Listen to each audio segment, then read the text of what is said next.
This video features heavy political discussion. In order to discuss managed democracy, we need to delve into the political science behind it. Without any further ado, let's begin.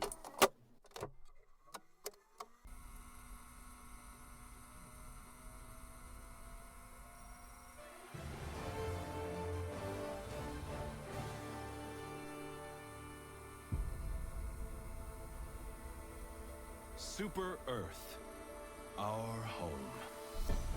Prosperity. Liberty. Hi there.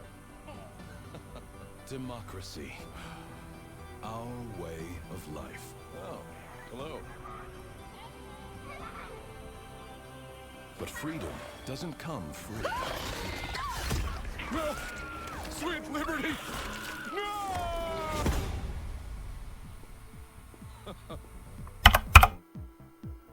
Does this seem right to you? In a world full of democracies, you'll find managed democracy, a rogue element in the geopolitical landscape. They're not as uncommon as you think, clearly running against the grain of Western expectations and norms for what a democracy should be, an ideology thought into reality over 2,500 years ago. Over these years, democracy has ebbed and flowed, taking on distinct and complex qualities, trying to adapt to an ever-evolving world. Now watch this drive. Democracy itself is a complex question, so to even answer that, we will need to discuss the options.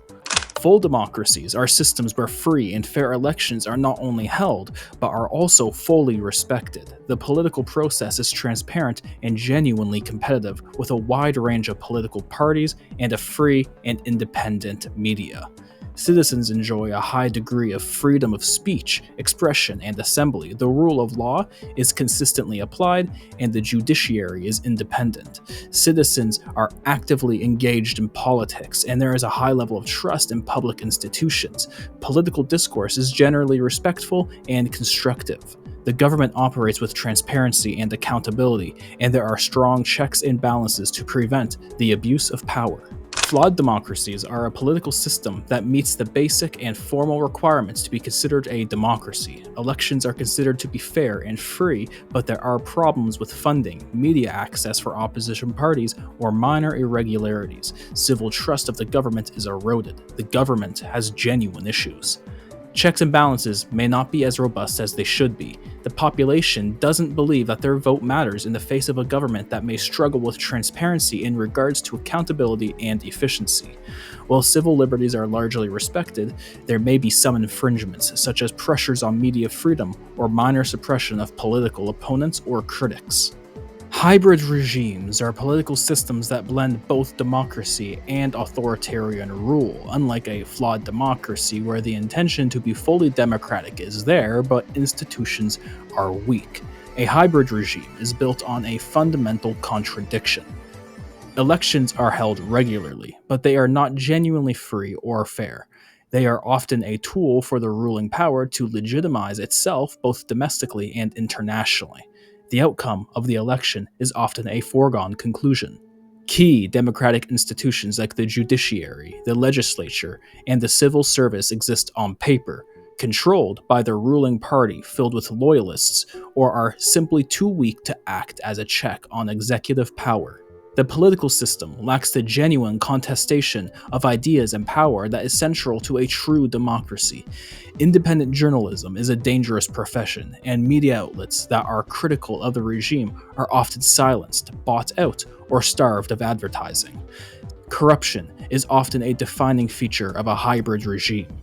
The ruling elite uses its power over the state to enrich itself and its allies, creating a system of patronage that reinforces its power. While a flawed democracy has problems, a hybrid regime has intentional subversion. A managed democracy or guided democracy are rather subcategories and not a regime category in its own right. It can be both a flawed democracy and a hybrid regime. But Super Earth is something that we, in our current geopolitical landscape, simply cannot understand. Rather, I think Super Earth is something entirely different, formed under entirely unique and unprecedented circumstances. Maybe at one point it was a federation of Earth nations. But as it stands, in the Second Galactic War, there is no other human power and no clear indication of internal power congestion. Just the tenuous struggle with extinction biting at every corner of Super Earth space. So, this prompts the question, if you don't have any reason to save face, wouldn't it be easier just to be an authoritarian regime? What is an authoritarian regime? Well, an authoritarian regime is a political system in which a single leader or a small group of elites holds all the power and exercises it without any meaningful checks or balances.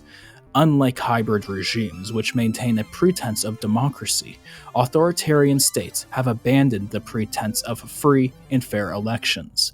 If a democracy is a government of the people, by the people, and for the people, an authoritarian regime is a government of the ruler, by the ruler, and for the ruler. There is no genuine political competition. Power is held by a single leader, a ruling party, or the military. There are no independent institutions.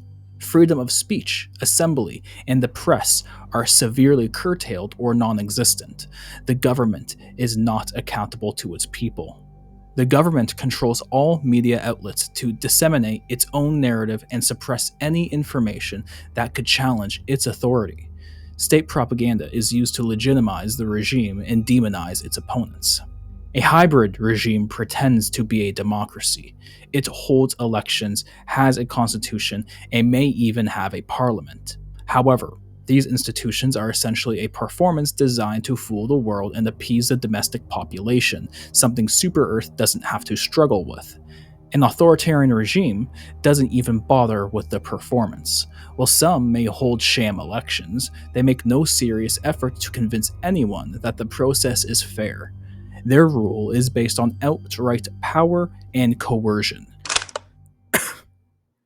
The Federation of Super Earth presents a complex paradox embodying both the trappings of a democracy and the core functions of an authoritarian regime. On one hand, it maintains the facade of a free society. Citizens participate in elections, exercise their right to vote on leaders and policies, and can earn citizenship through military service, creating a system that appears meritocratic. The government, while heavily militarized, justifies its actions by appealing to the will of the people through carefully curated polls and managed public discourse. This creates a society where individuals can enjoy a degree of personal liberty and participation as long as it aligns with the state's overarching goals. However, beneath this veneer of democracy lies a deeply authoritarian state. The managed democracy is a system of control where the government uses propaganda and censorship to dictate public opinion and suppress dissent. Citizenship is not an inalienable right, but a reward for mandatory military service and other kinds of service, which serves as a tool for indoctrination and social control. The constant state of war is used to justify the erosion of individual rights, the lack of due process, and a pervasive militarization of every aspect of human life.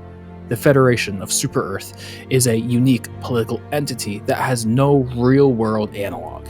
It is a state that does not need to maintain the illusion of democracy, but chooses to do so for reasons that may be strategic or simply a historical artifact. But despite all I have said in this, I believe that this government is essential for the survival of humanity in a galaxy where extinction looms around every corner and every planet is a playground for malevolent powers.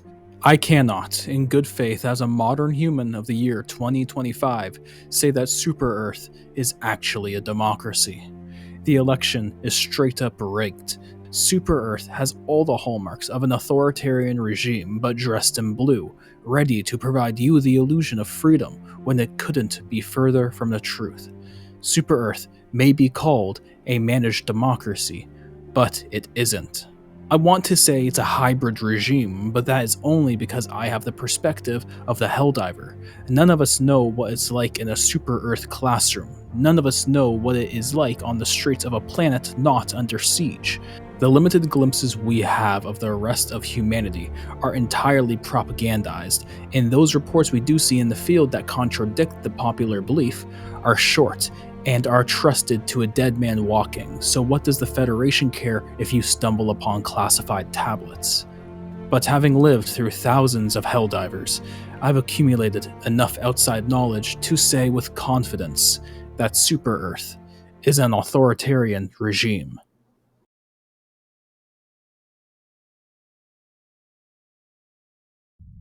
What's up, Helldivers? Thank you for making it all the way through the video. I'm very passionate about this one. I think it might be my best to date. I'm not too certain though. Let me know in the comments. Maybe like and subscribe, turn your notification bell on, that'd be pretty cool too. And if you haven't already, enlist in the 1st Colonial Regiment. We have a major initiative scheduled for the 26th with 50 clans signed on.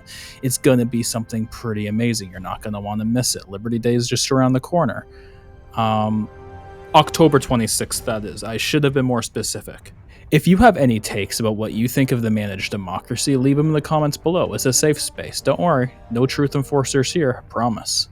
I feel like Super Earth has taken managed democracy to its own extreme, almost like it's its own regime entirely. I mean, granted, think about it. There's no other human nations. There's nothing around them. This is entirely an act for virtually no reason. If they wanted to, they could totally roll out a full authoritarian state. They just haven't. And we're probably never going to find out why, but that doesn't matter, because that is the charm behind Helldivers, and I wouldn't have it any other way. Sound off in the comments if you agree. But I will catch you in the next one.